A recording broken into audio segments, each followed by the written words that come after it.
Good afternoon. I am here in Pier 39, enjoying the fresh outdoor air as part of a traditional post-RSA Conference outdoor adventure I have. And you can see and probably hear our friends the sea lions in the background. They are quite noisy and smelly, but it's a beautiful day here. I'm going to walk over to where it's perhaps a little less windy, a little less noisy, and share a few of my observations. So first of all, I thought it was the conference was well attended. Things were crowded. Certainly the show floor was crowded. I talked to a number of vendors, and most of them, I think really all of them, were very pleasantly surprised in terms of the volume of leads and visitors that they got to their booth. And certainly many of the sessions were in fact full.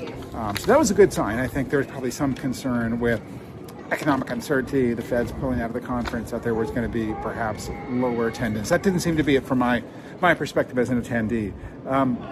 I thought there were a lot of very good sessions, and in fact there was too many at the same time. I had to pick and choose, and there were definitely some sessions that I wanted to go to that I was unable to because they occurred at the same time. But I do want to give guidance to people for next year.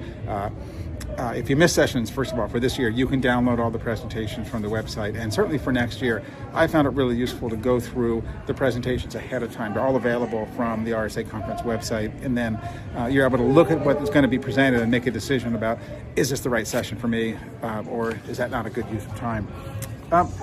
Certainly, there's a lot of AI. AI is applied to everything. AI is set up with new vendors doing work that's being done manually. It's AI for AI security, of course, and then maybe we'll get the third level of meta next year with AI for AI security. So that's clearly new, and there's a lot of hype, and it's certainly unproven. So I think what we're going to see is, maybe, to quote Gartner, the trough of disillusionment around some of this in the next year. So that's going to be, I think, really interesting. And I imagine that next year we will have, hopefully, some real-world case studies and value that some of these tools are providing. And probably there's going to be some shakeout where certain categories of tools, certainly some vendors are not going to be successful. So I think it's going to be really interesting to watch perhaps narrow categories that get subsumed into other existing platforms or platform type of vendors.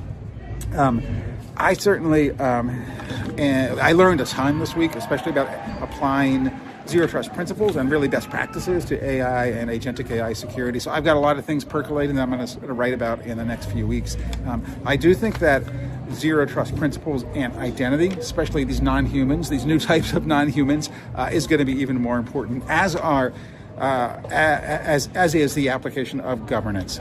If you watch my videos, if you've seen what I've written, you know that I think governance is a really important part. In fact, the missing secret ingredient for many enterprise security programs, because with governance, you can have the confidence that you're going to have reliable, complete, machine-readable information that then you can use at scale and at the machine speed, which is absolutely what we need today to apply access controls. There's also a whole set of unsolved problems, right? We talked about that in the previous videos, and specifically, well, we can talk about the solved problems first, right? Machine identity, authentication, network segmentation, those are all solved problems. Now, that doesn't mean that they're solved in every enterprise, and we know how difficult that is. Many enterprises struggle with even just some of the basics of human identity, joiner, mover, leaver, but they are solvable problems, and there's some unsolved problems that the industry as a whole is working on in terms of standardized and interoperable ways of having agent-to-agent communications that carries with it not just the authentication, but the authorization, and letting you, as an enterprise security practitioner, have a model for when agent A calls agent B on behalf of user C. What happens?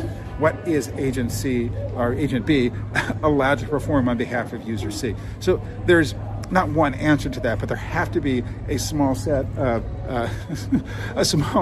design patterns that you and your organization can then apply. And guess what? It comes down to governance and having the ability to say yes to the business with controlled and managed ways. So that's a really important aspect of it.